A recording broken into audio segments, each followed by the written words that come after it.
The rain was a steady gray curtain outside my bedroom window, washing over the endless suburban streets of our Ohio town. I was 14, and my world was a predictable cycle of school, homework, and the suffocating perfection my parents cultivated. My dad, a quiet accountant named Robert, was obsessed with order. My mom, Sarah, a real estate agent with a smile that could sell a house to a ghost, was the picture of a suburban matriarch. She always smelled of fresh-cut flowers and desperation, a scent I was starting to recognize. My younger brother Liam was just a kid then, happily oblivious, lost in video games and comic books. I, on the other hand, was an observer, an analyst of the small cracks in our facade. It was a Tuesday afternoon, and Mom was supposed to be showing a property. But when I came home early with a supposed stomach ache, I saw her car in the driveway, and a thrill of suspicion, cold and exhilarating, shot through me. The house was silent. I found the keys to my dad's home office tucked away in the kitchen drawer, a place she thought I'd never look. Inside, behind a row of tax files, was a locked box. The key was on her keychain, the one with the little "World's Best Mom" charm. Inside, I didn't find money or jewelry. I found a stack of letters, a burner phone, and photos. The man in the pictures wasn't my dad. He was a local contractor named David, with kind eyes and a laugh line that reached his ear. The letters were filled with desperate, passionate words. "I can't live like this, Sarah. We deserve to be happy."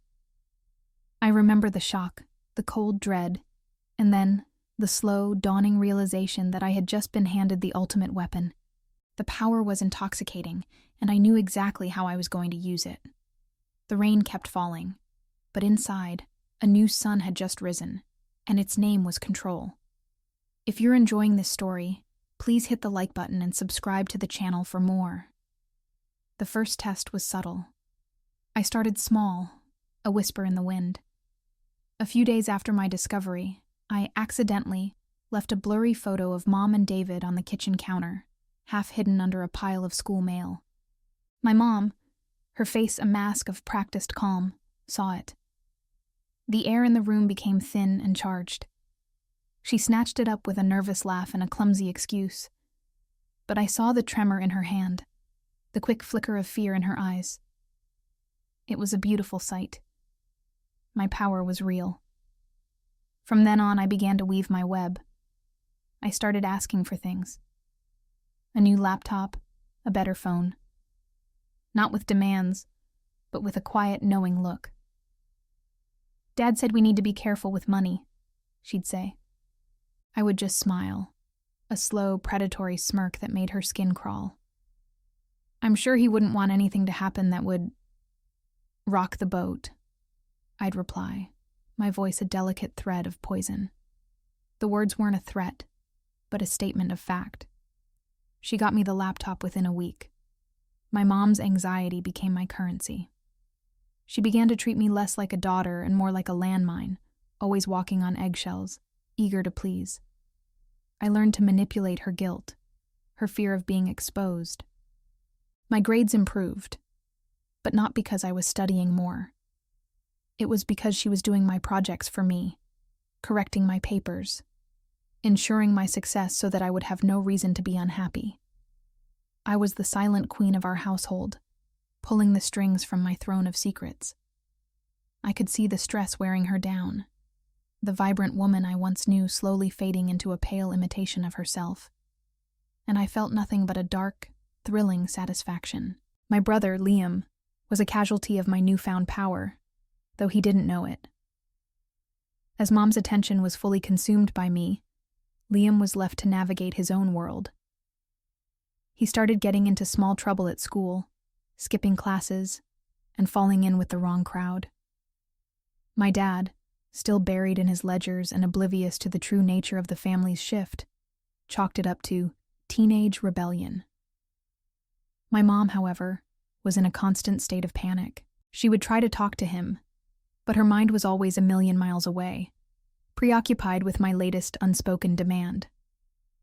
I'd watch their strained conversations from a distance, a small smile playing on my lips. I remember one particular afternoon. Liam had gotten a detention for being caught smoking behind the school bleachers. Mom was hysterical, her voice cracking as she tried to get him to open up. He just stared at her with a blank expression, a perfect mirror of her own emotional distance. "I don't even know who you are anymore," he said, his voice full of a wounded innocence that made me almost flinch. Mom looked at me then, her eyes pleading for a way out. I just shrugged, a small, cruel gesture. I knew that the more chaos Liam caused, the more leverage I had. I used his transgressions to my advantage. "Poor Liam," I'd say to my mom later that night. "He seems so lost. It's a shame no one has time for him." My words were a dagger, and she flinched with every thrust. I would demand more of her.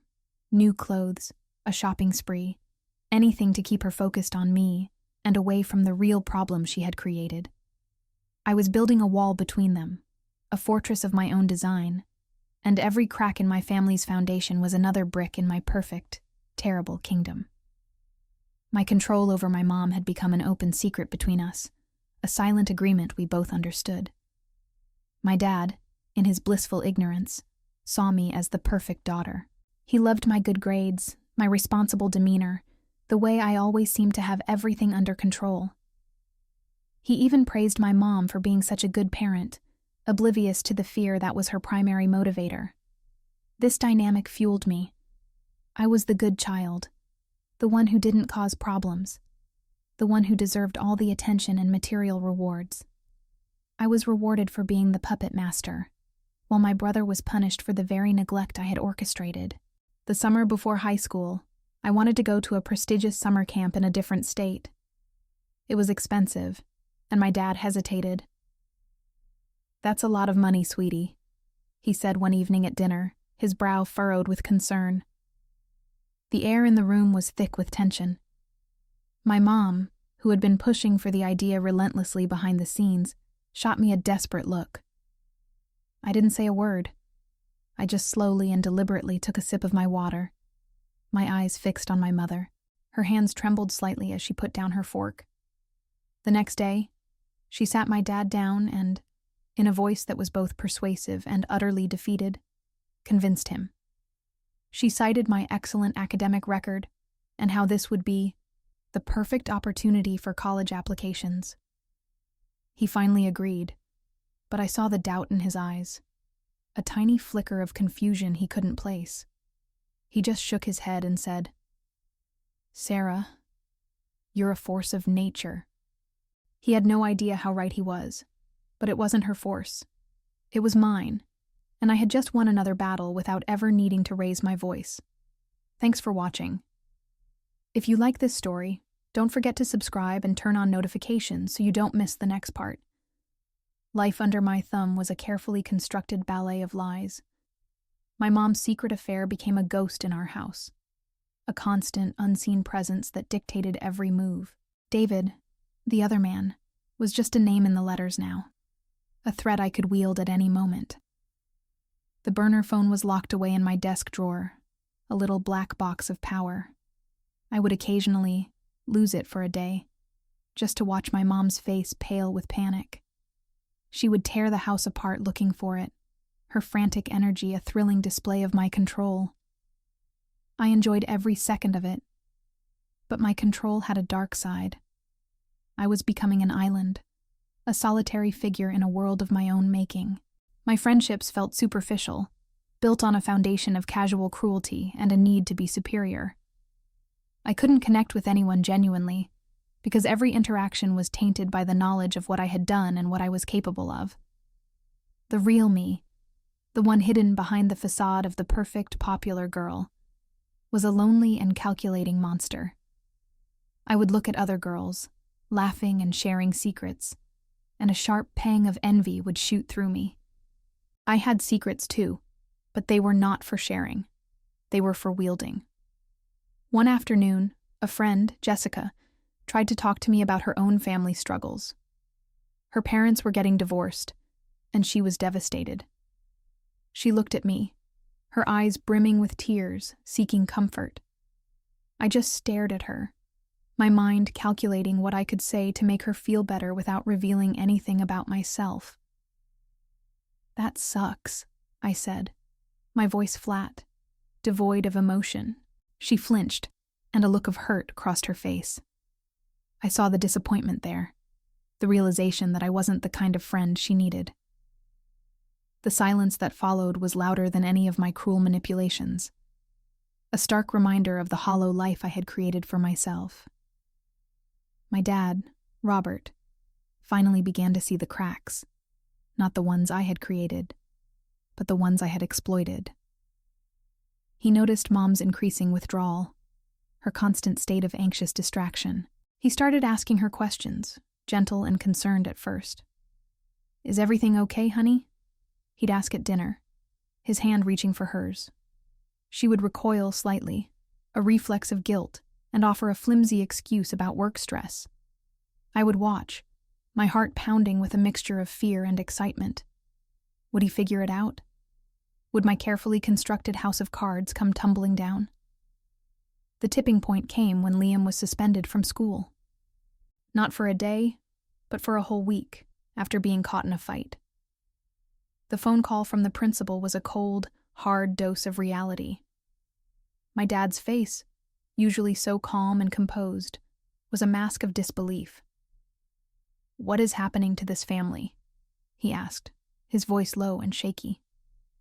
He turned to my mom, expecting answers, but she just looked at me, her eyes wide with terror.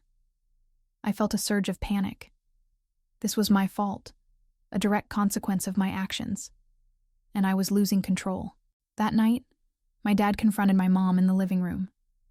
Their voices were low, but the tension was so thick I could feel it through the walls. I crept out of my room and listened from the top of the stairs, my heart in my throat. He wasn't yelling, but his words were far more damaging. He spoke about her distance, her lack of focus, and her neglect of Liam. He didn't know about the affair, but he knew something was deeply wrong. He gave her an ultimatum. Either she start being present for her family, or he would leave. The silence that followed was deafening, the final nail in the coffin of my mother's former life. With my dad's ultimatum, the power dynamic in our house shifted dramatically. My mom, a cornered animal, finally found her backbone. She stopped catering to my every whim. When I demanded money for a new pair of shoes, she looked at me with an expression I hadn't seen before. Cold defiance. "I don't have it," she said, her voice firm. "And even if I did, you're old enough to get a job." The words hit me like a slap. My weapon, the knowledge of her affair, suddenly felt useless. She had already lost everything she was afraid of losing: her family's stability, her husband's trust. My threat no longer held any power. My world started to crumble. The credit cards she had given me were maxed out, and she refused to pay the bills. My dad, now actively involved in Liam's life, noticed my expensive tastes and my sudden shift in attitude. He began to question where the money was coming from, and my mom, in her newfound resolve, let me fend for myself. For the first time in years, I was forced to face the consequences of my actions. I had to get a part-time job, something I had never considered. I was no longer the pampered princess. I was just another teenage girl working at a coffee shop, and the reality was a bitter pill to swallow.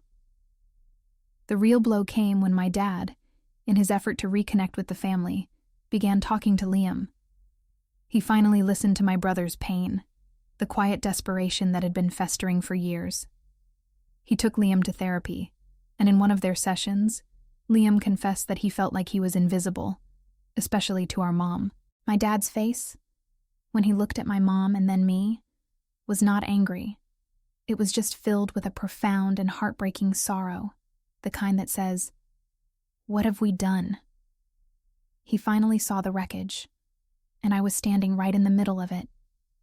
Do you think our protagonist will find a way to fix her mistakes?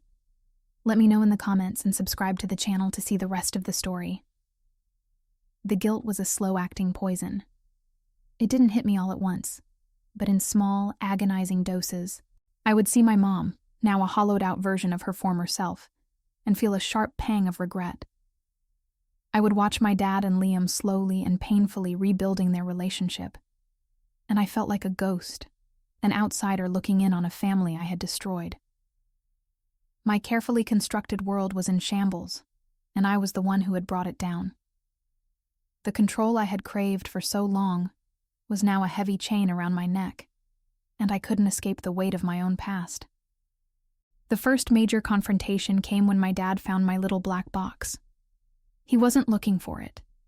He was helping me clean my room, a desperate attempt to bridge the chasm between us. He opened the box, saw the photos of my mom and David, and the old letters. He didn't shout or throw things. He just sat on the edge of my bed, the pictures trembling in his hand, and asked me, "Why?" His voice was so soft, so full of a broken confusion, that I couldn't even lie. I confessed everything. I told him how I had found the affair, how I had used it, how I had manipulated my mother, and how I had watched my brother suffer. I expected a storm of rage, but all he did was look at me with a profound sadness. "I failed you," he said, and the words were like a physical blow. He wasn't angry at me for what I had done. He was angry at himself for not seeing it, for not being there. In that moment, I realized that my years of control had not made me powerful. They had made me a monster, and the person who was most hurt by my actions was the very person I had always wanted to protect. My dad. My confession was the beginning of my reckoning. My parents, now working together in a fragile truce, insisted I start therapy. I resisted at first, but the weight of my isolation was too heavy to bear. The therapist, a kind woman named Dr. Evans, helped me peel back the layers of my cruelty, my selfishness, and my need for control. I learned that my actions were born from a place of fear, a deep-seated anxiety that our seemingly perfect family was just a breath away from falling apart. By taking control, I thought I was holding it together, but in reality, I was the one tearing it apart. I had to face my family, one by one. The hardest conversation was with Liam. He was older now, a quiet and serious young man who was still healing from the emotional distance I had helped create.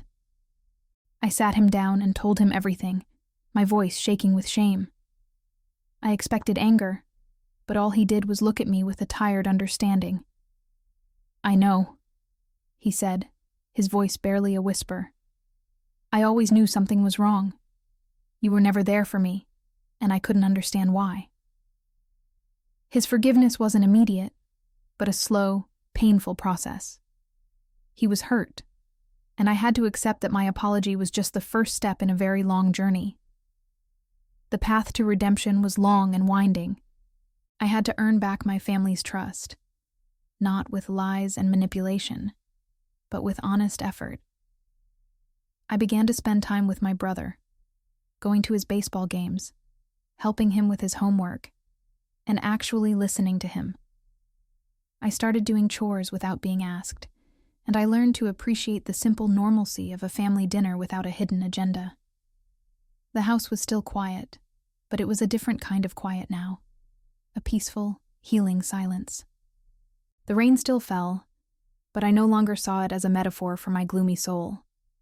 I saw it as a chance for a new, cleaner start. The road to redemption was filled with small, humbling moments.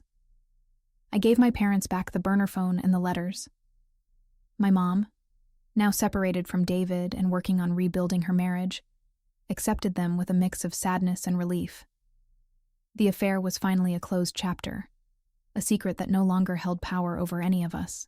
My dad, though still struggling with the betrayal, was committed to healing our family. He taught me that forgiveness wasn't about forgetting, but about choosing to move forward, one day at a time. I graduated high school and chose a college far from home, a way to start fresh. The goodbye was bittersweet. My parents were proud, and my brother, Liam, even gave me a hug, a genuine gesture of forgiveness that brought tears to my eyes. As I drove away from our Ohio home, the sun broke through the clouds for the first time in what felt like forever. I wasn't the perfect daughter anymore. I was just me, a flawed and complicated young woman who had made terrible mistakes. But I was also a young woman who was finally ready to face the world on my own terms, without the shield of my cruel manipulations. Years later, I'm a therapist, helping others navigate the messy, complicated world of family dynamics. I've learned that true power isn't about control. It's about vulnerability, about admitting your mistakes, and about the strength it takes to forgive and be forgiven. My family is a work in progress, but we are a family again. My mom still has her days, my dad still has his quiet doubts, and Liam and I are still learning to be siblings. But we talk, we listen, and we love each other, and that's all that matters. My past is a shadow I carry, a constant reminder of the monster I once was, but it's also a testament to the person I'm fighting to become. Thank you for watching this story. If you want to see more content like this, please subscribe to our channel and share this video with a friend.